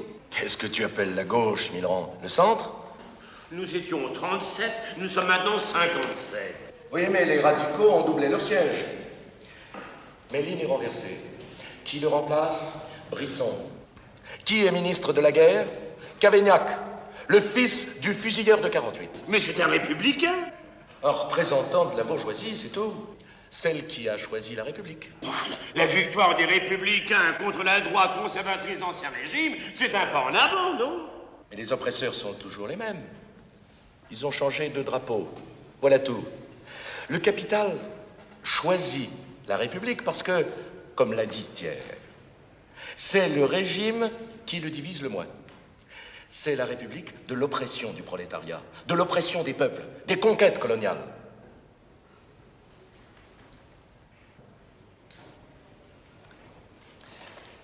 Nous avons invité M. Zola à notre réunion. Nous le remercions d'avoir accepté. Les décisions que nous avons à prendre le concernent directement. Je vous remercie de votre marque de confiance, elle me touche beaucoup, mais je ne suis pas un politique, alors je vous prie de m'excuser. Je ne suis pas toujours très bien. Monsieur Zola, un certain nombre d'entre nous s'est engagé à vos côtés quand vous avez été attaqué. Et cela malgré la position du parti qui ne voulait pas s'engager sur l'affaire Dreyfus. Pour ma part, je ne le regrette pas. Oui, mais tu as été battu à Roubaix. Et Jaurès à Carmaux. Votre généreux combat m'a beaucoup touché, mais Dreyfus est encore au bagne, à l'île du Diable, et il est innocent. Les enfants qui travaillent dans les usines, eux aussi sont innocents. Et ils sont au bagne. Les femmes qui travaillent 11 heures par jour dans les filatures, est-ce qu'elles ne sont pas au bagne? Les mineurs qui descendent dans l'enfer des mines, est-ce qu'ils ne sont pas au bagne? Toute l'humanité est au bagne. Et nous luttons pour libérer toute l'humanité de l'oppression capitaliste. Oui, je sais tout cela, mais actuellement, nous nous battons pour la libération de Dreyfus. Pour le respect des droits de l'homme et pour le respect de la démocratie. La démocratie, Gued, c'est aussi le combat de la classe ouvrière. Le combat de la classe ouvrière, c'est l'écrasement de la bourgeoisie.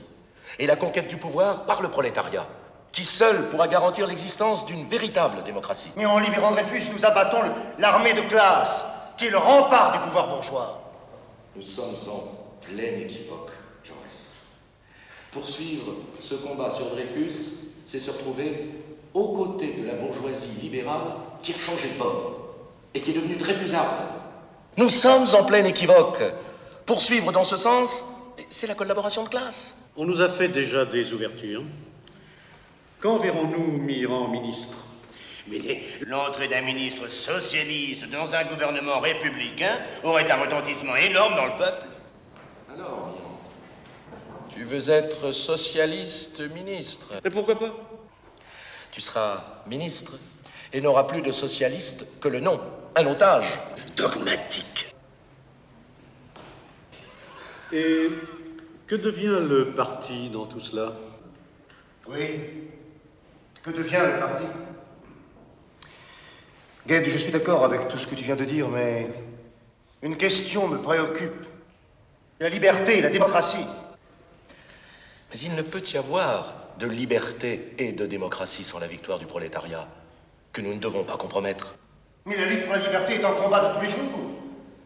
Le peuple donne l'exemple de la lutte pour la liberté. La liberté, c'est son enfant. Il n'y a pas de socialisme sans liberté. Il faut défendre Dreyfus pour défendre la liberté. Dans les circonstances présentes, Jaurès, ta position est idéaliste. Le parti ne peut pas te suivre. Il n'en a pas le droit.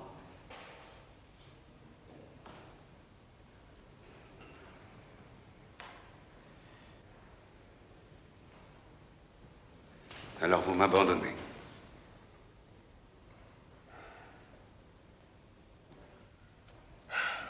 Excusez-nous, mais nous ne pouvons pas compromettre notre combat. C'est à désespérer l'humanité. Eh bien, je me battrai seul à Versailles. Non. Non, Zola, pas seul. Que l'on n'engage pas le parti, soit. Mais moi, à titre personnel, je continuerai à vos côtés.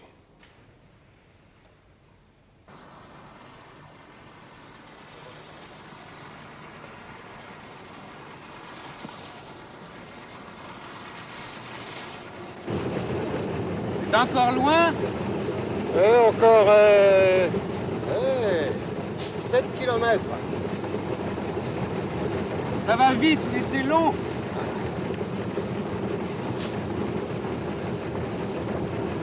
Ah, ils nous suivent toujours.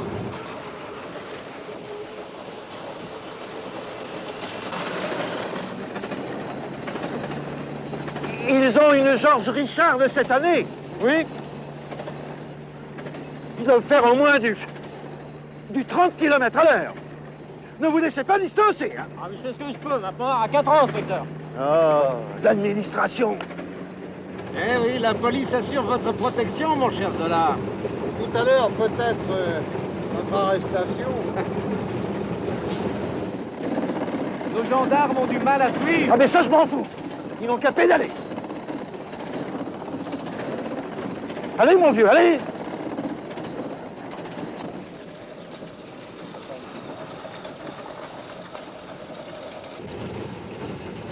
Ah, c'est près de midi. C'est pas faim? Si. C'est bientôt l'heure de déjeuner, non?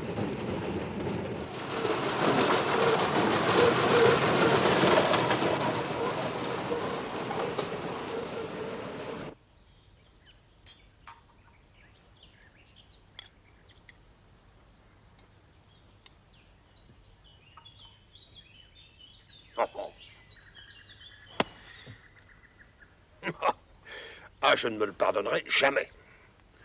Drummond m'a provoqué en duel et je l'ai loupé. Lui aussi, d'ailleurs. Il tire aussi mal qu'il écrit. Seulement moi, je perds la main. Oui, mais Picard, dans son duel avec Henri, lui, il l'a blessé au bras. Ah, ça fait une moyenne. Eh oui, la France est à feu et à sang. Mais tous ceux qui comptent en France et dans le monde, tous ceux-là sont avec vous.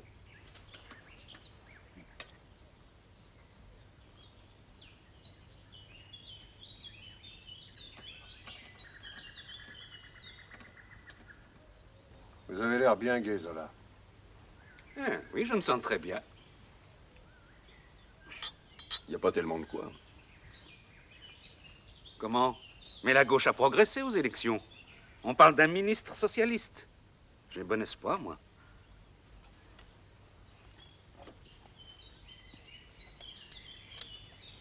Vous en faites des têtes, tous les trois. On dirait que vous voulez m'emmener à l'abattoir. Il y a un peu de ça, oui. Vous aussi, Laborie?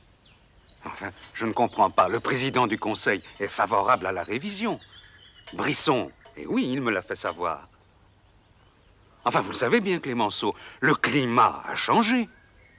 Un bon conseil, Zola, vous devriez rester fidèle à votre idée de ne pas faire de politique. Ah oui? Non, vous n'y comprenez rien.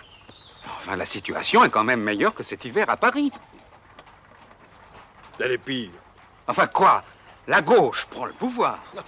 Et où sont vos amis socialistes qui ont fait campagne en défendant Dreyfus? Hein? Sur le carreau. La grande bourgeoisie, Zola, celle qui ne vous a pardonné ni la débâcle, ni Germinal, ni Paubouille, a simplement changé de défenseur. Parce que la droite lui semblait user qu'Avignac est ministre de la guerre. Et c'est lui qui a encore restreint l'acte d'accusation pour diffamation. 6 lignes au lieu de 15. Le nom de Dreyfus ne pourra même plus être prononcé.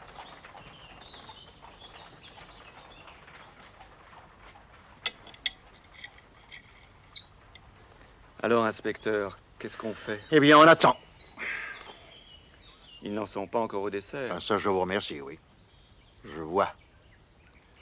Ils ne sont pas dans l'administration, ils ont prévu leur déjeuner, ils ont de la chance, eux.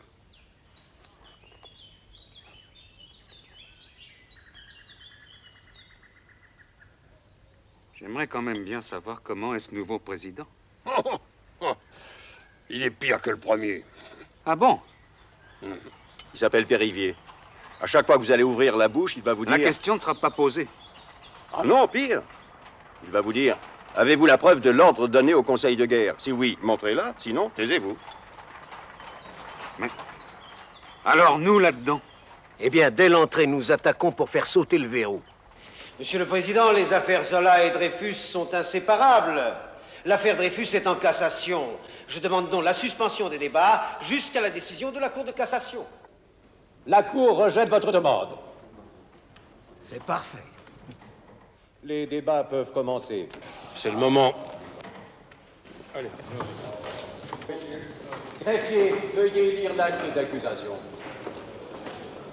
Enfin, et messieurs, mais qu'est-ce que ça signifie? Maître, je vous prie, expliquez-vous. Dans les conditions qui nous sont faites, Monsieur le Président, nous ne pouvons pas assister au débat.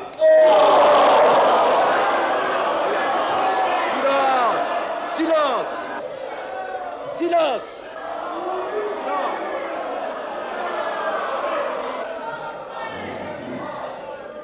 La séance est levée. Les débats reprendront dans 1 heure.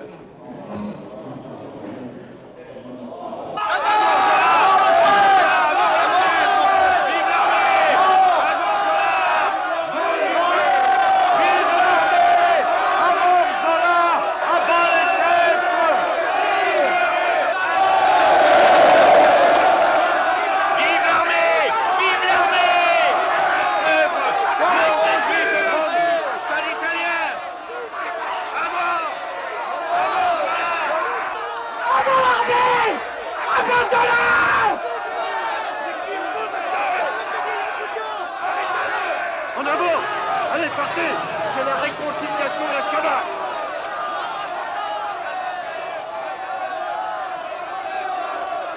Vive Zola! Vive Zola! Vive Zola! Mais qui êtes-vous, monsieur? Charles Péguy, écrivain! Arrêtez-le! Vive Zola!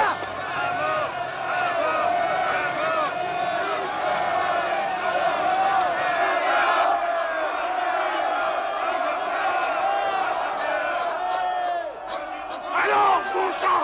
Démarrez, bon Dieu! Ah ben, qu'est-ce que je fais, inspecteur?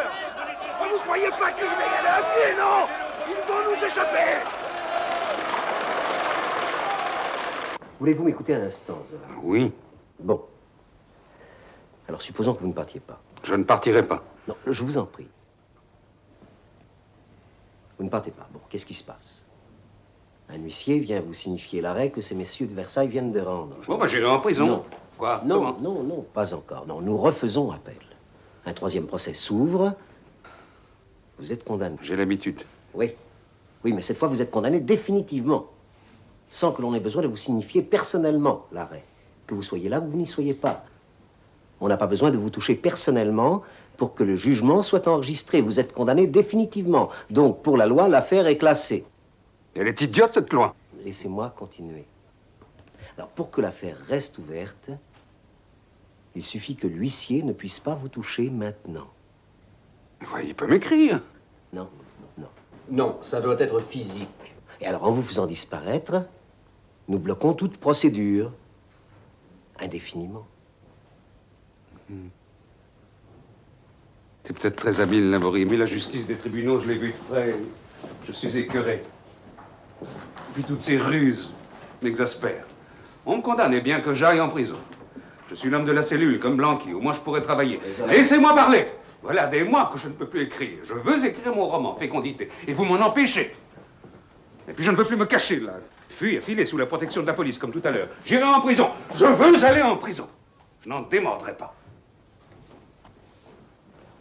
Je rentre rue de Bruxelles et j'attends votre huissier. Bonsoir, messieurs. En refusant de partir, Zola, vous faites l'allié de Cavaignac. Comment? Qu'est-ce que vous dites? Je ne vous permets pas, Clémenceau. Et du même coup, vous bouclez à jamais les fers du bagnard Dreyfus. Et avec l'affaire Zola se termine l'affaire Dreyfus. À jamais enterré. Dreyfus aussi, d'ailleurs.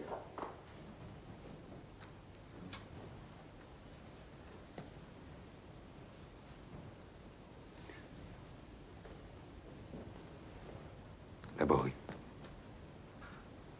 Dites-moi que ce n'est pas vrai. Si, Zola. Hélas. Si.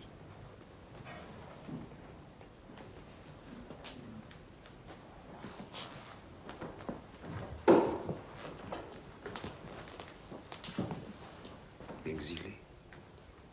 Et vous êtes fou. Et mes enfants? Alexandrine qui est malade. Je ne sais même pas si j'ai dit au revoir à mon pauvre petit chien. Je rêve. Dans des circonstances plus graves, Voltaire et Hugo... Ah, fichez-moi la paix avec Voltaire. Je ne suis pas Voltaire. Je ne suis pas Hugo. Je n'ai besoin de personne pour prendre mes décisions.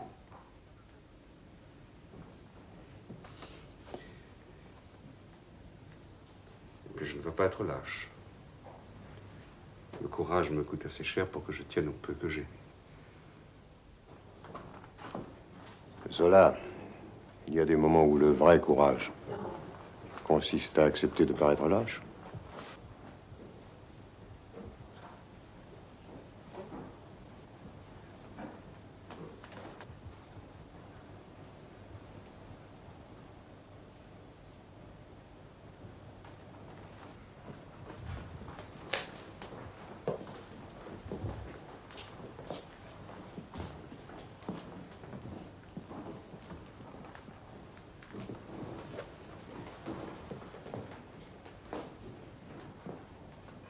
Il y a un très bon train à 9h21, gare du Nord.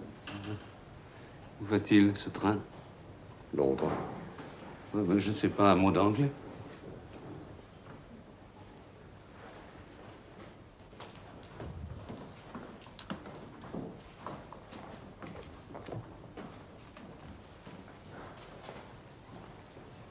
Votre billet. Quel homme pratique vous êtes, Clémenceau? Je vous en prie, monsieur Zola. Si je m'attendais à ça. Alexis Montbron, voulez-vous faire un saut rue de Bruxelles? Vous passerez rue du Havre, bon, hein? Vous avez du papier? Il est déjà près de 8 heures. Ah, écoutez, vous allez tout de même me laisser écrire une lettre, non?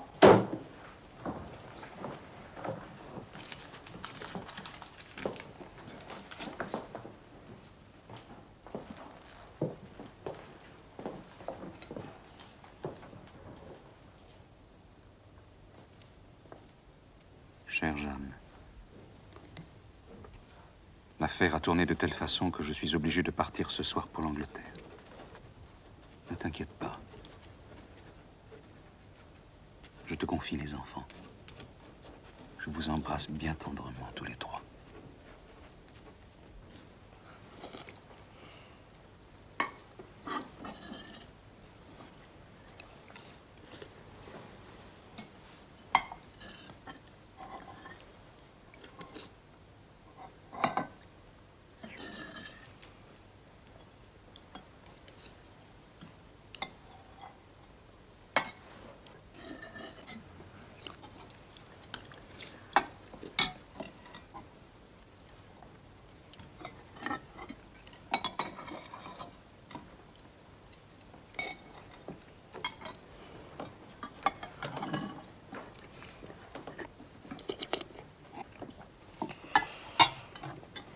Qu'est-ce que tu as, maman? Rien. Alors pourquoi tu pleures? C'est rien.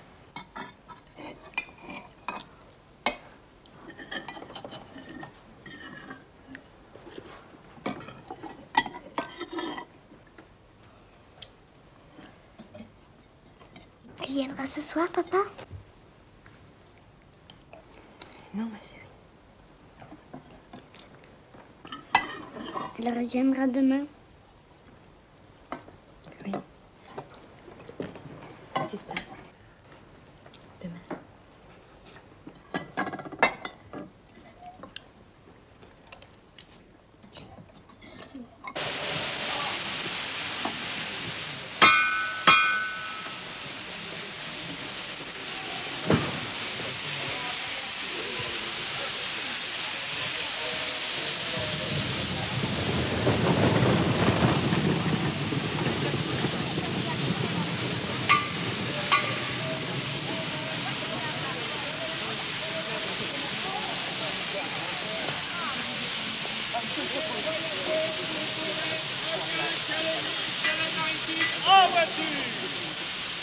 Laborie, vous venez dès que vous pouvez. Hein. Je ne compte que sur vous. Tranquillisez-vous, Zola.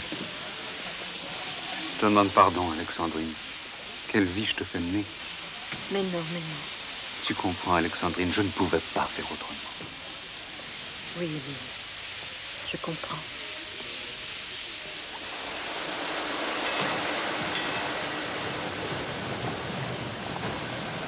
Et toi, sois bien prudente. Mais oui. Tu prendras bien soin de toi, hein? Caresse bien Hector Pimpin pour moi. Oui. Quel pauvre petit chien. En fait, vite, Zola, ce serait trop bête de vous faire repérer ici, maintenant. Émile, ta valise. Ah. Tiens, je t'ai mis une chemise de nuit et puis des mouchoirs. Enfin, tout ce que j'ai trouvé. Bon voyage, Zola. Tu écris, hein, tout de suite, dès que tu arrives. Vous venez vite, hein. Comptez sur moi. Je peux pas y croire. Tu donnes des nouvelles, hein, tout de suite, tout de suite. Pourquoi? Bon voyage. Pourquoi? Bon voyage, Zola.